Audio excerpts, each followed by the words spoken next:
What's up, y'all? And thanks for stopping by the Surge T channel.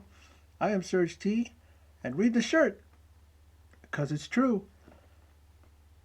This is my rundown and thoughts video for AEW Dynamite for the 27th of October 2021. And it's Wednesday night, and you know what that means. It is AEW Dynamite, and I love when JR says it, because JR has a lot of energy and he sounds like the JR of old. And that's why I like when he does it. You know, what do you call it? When what do you call it does it? Excalibur, a little more work, but let's get on with it.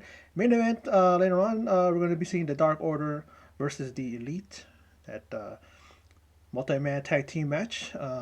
Now, up first is a dream match of sorts: Bobby Fish versus CM Punk, and this is Punk's debut on Dynamite, which is pretty surprising.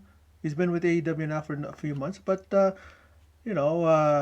he's been pretty much talking at times on Dynamite. Pretty much, he's wrestled on Rampage and on pay per view, and it's surprising, But this was a great match, and they matched up evenly and even mirrored one another. And despite his knee being injured, that being CM Punk, you know, Fish also was working him over, and it looked like Punk was going to get his first loss. He's won his first four matches, but in the end, Punk hits the GTS, go to sleep, and he puts Fish out. And then we see him. Well, that was it, And even though Bobby Fish has lost a number of his matches, but he still looks strong in defeat. And this is maybe just what's going to happen with him. I mean, maybe he should get a tag team partner and go after those tag team gold, because that's what he's good at. They even brought up that he's never won a singles title. I don't know. Does that mean world title? Because he was a champion, singles champion. I think Super Junior Heavyweight, whatever the title is in IWGP. In New Japan. So IWGP, NWG, NJPW. What am I saying? But that's that. So let's move on. Malachi Black, he addressed Cody, and he talks about making him push himself. And that match, well, it wasn't about pinfalls when he lost to Cody. And in the end, he says that House always wins. And is that going to have a meaning during the course of this Dynamite? We'll see. Now, MJF is in singles action, and who is the scum of the earth, as Excalibur puts it, going to go up against? Who's he going to face? And it's Bryce Donovan, who makes his debut tonight. And a pendulum pile driver off the second rope, and he makes quick work of Donovan. And then he proceeds to insult the city of Boston, and even insults Darby again. And again, professes himself to be the past, present, and future. And well, the lights go out, and we thought we were gonna have Sting come out. His Titan, the video package even comes on, or the video Titantron. I know that's WWE, but I'm gonna call it Titantron. Comes on, but then no, MJF is pranking us, and he's laughing. And well, anyway, Sting does shows up regardless, right behind them in the ring with bat in hand, and he lays into Wardlow and Spears. And of course, that little weasel MJF scoots out of the ring. And then when he does that, Darby shows up behind him. Actually, before that, they showed like a concert or something, and then Darby Allin chokeslammed somebody through a table. And while they were distracted, MJF doesn't realize that Darby Allin is behind him in the audience, in the crowd.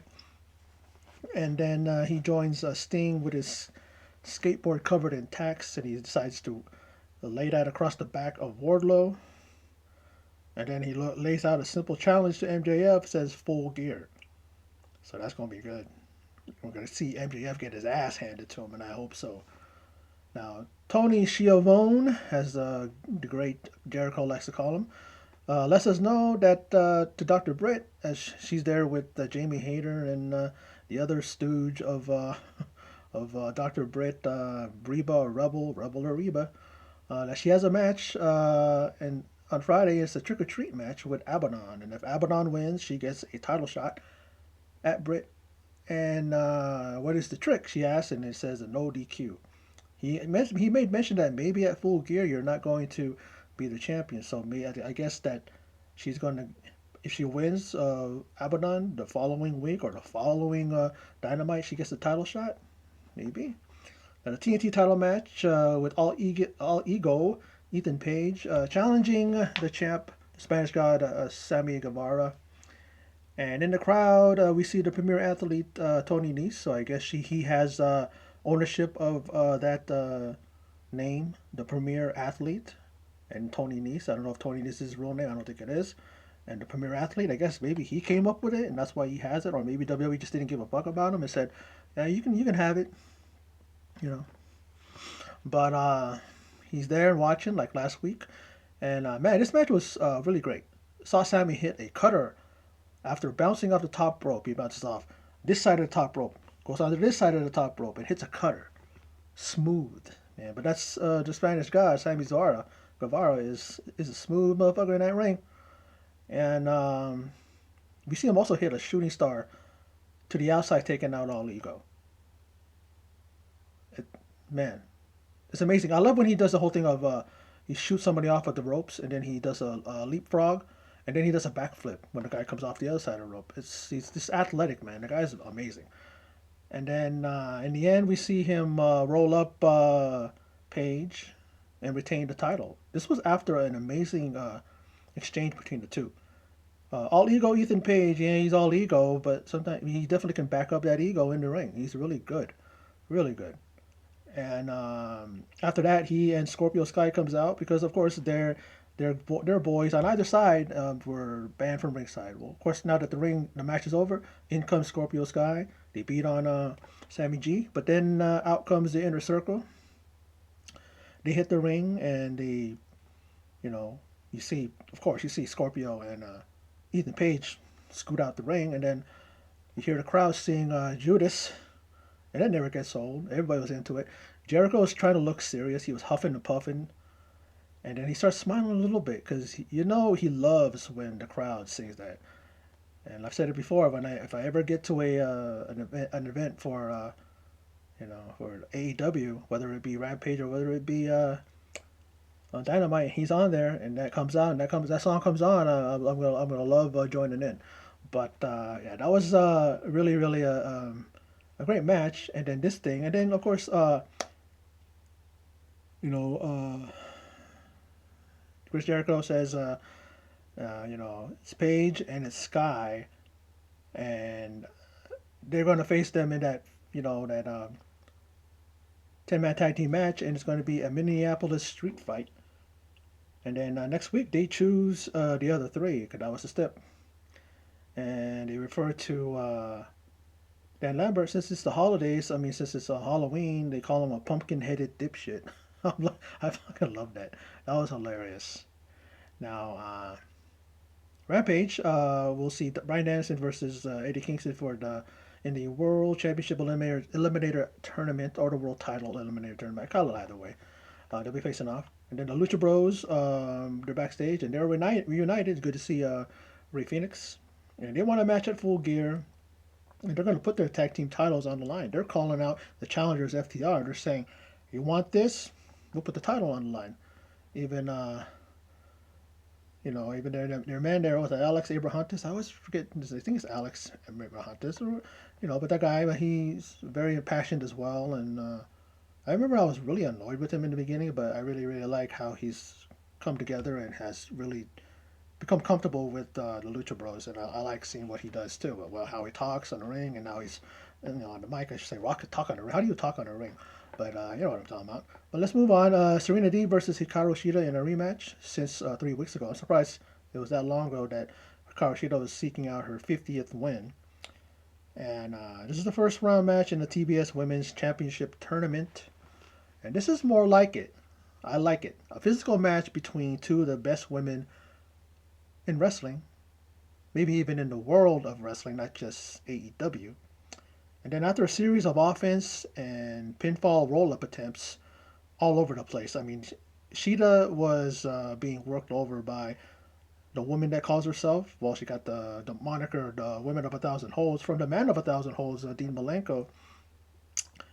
And she was working on Shida's knee. She was pretty much just looked like she was in control and she was going to win this match. I'm thinking, damn, man, we're not going to see Shida's 50th win. And then she does. She ends up pinning Serenade. But then Deeb takes out and attacks Shida with a chair. Um, Looking like she wants to work over that knee again. It took officials to get in there and to break it up.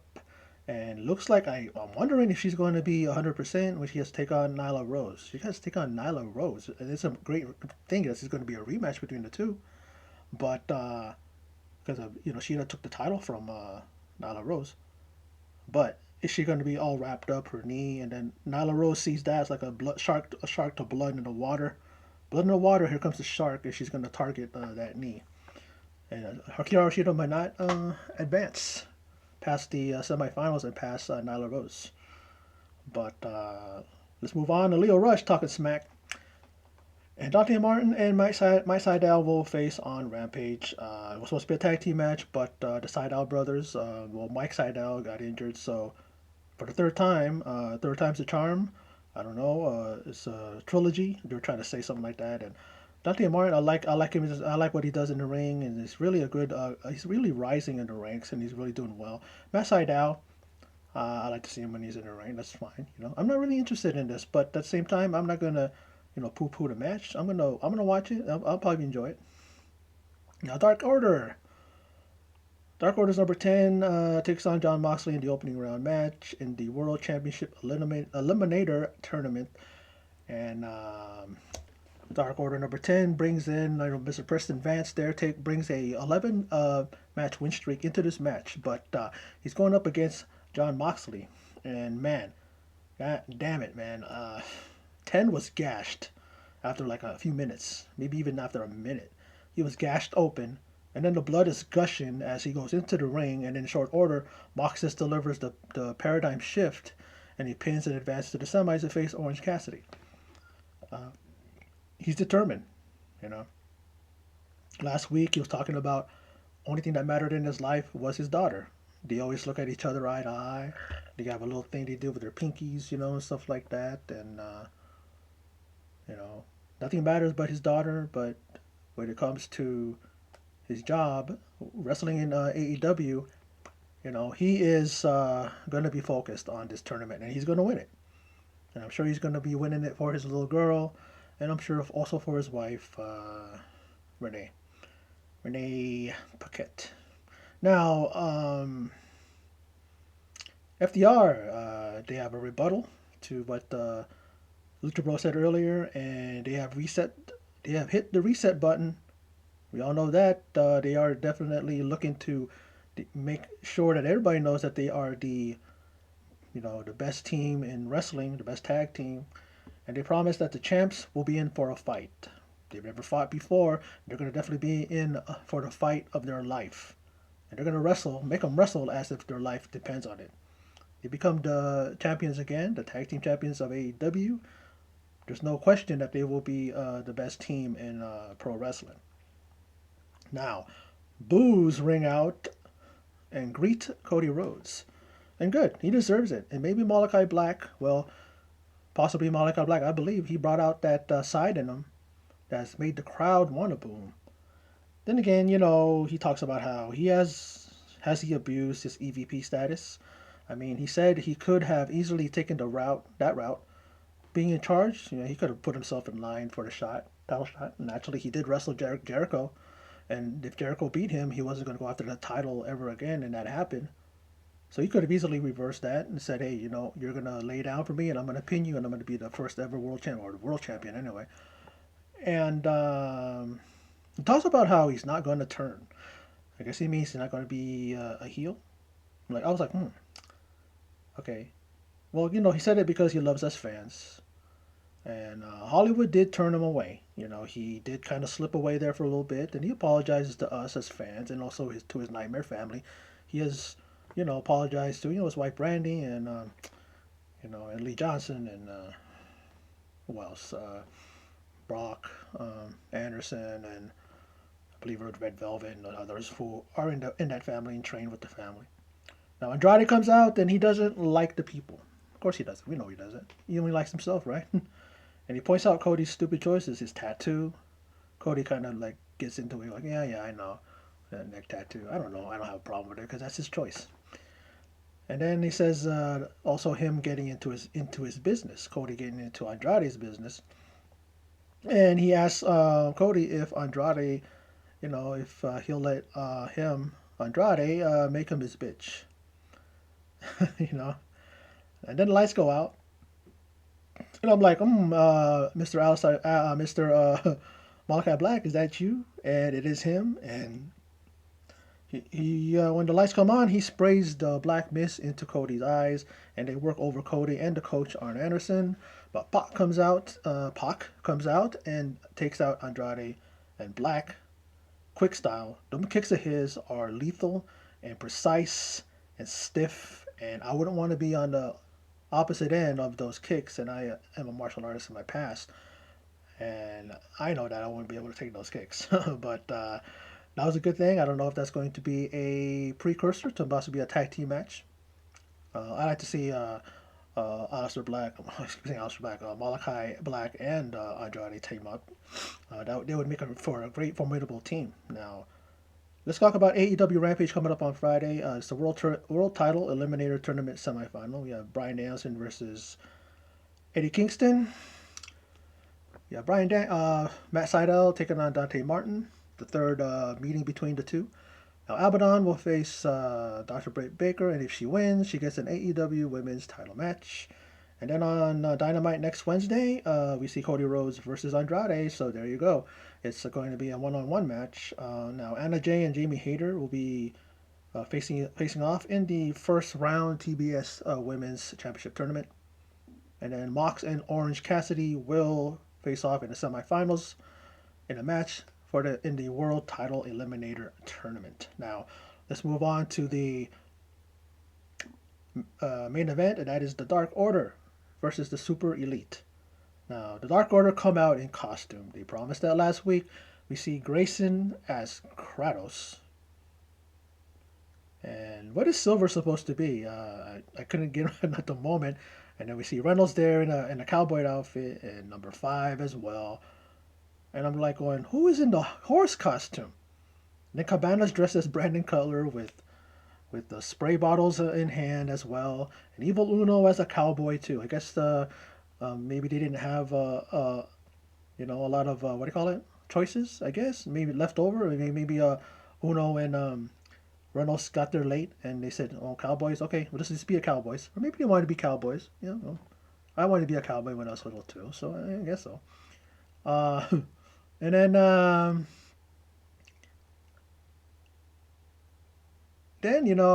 it's mentioned that Silver is Bambi, and I don't remember that like now that he said that last week. And I go, okay, how could I forget?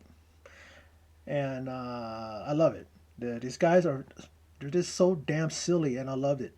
I'm glad that they're together. This is what I'm talking about. Don't break these guys up. And here you are, and they're having fun like the Dark Order always do. Even Anna Jay came out, and she was in a cowboy outfit too, looking like probably one of the sexiest cowboys I ever saw. I mean, I don't think we ever look at Evil Uno and even Reynolds and say that they're sexy, especially Uno. But I'll move on. And then the Elite come out dressed as the Ghostbusters, very cringe.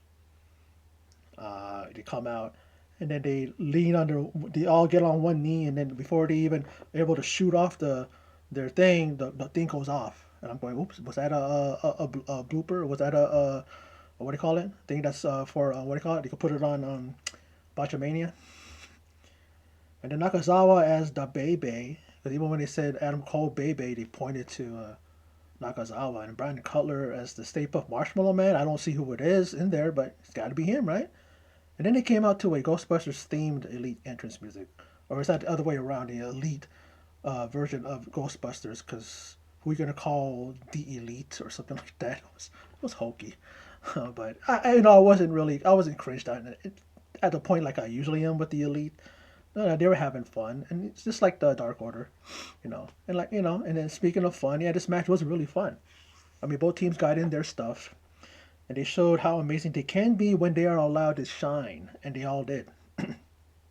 But Chaos took over in the closing moments, and the Elite combo powerbomb Cabana onto the proton packs piled in the ring. I love when those guys were saying, "Oh, it's the proton packs," and then Jr. was like, "Oh, protein packs, a glass of milk."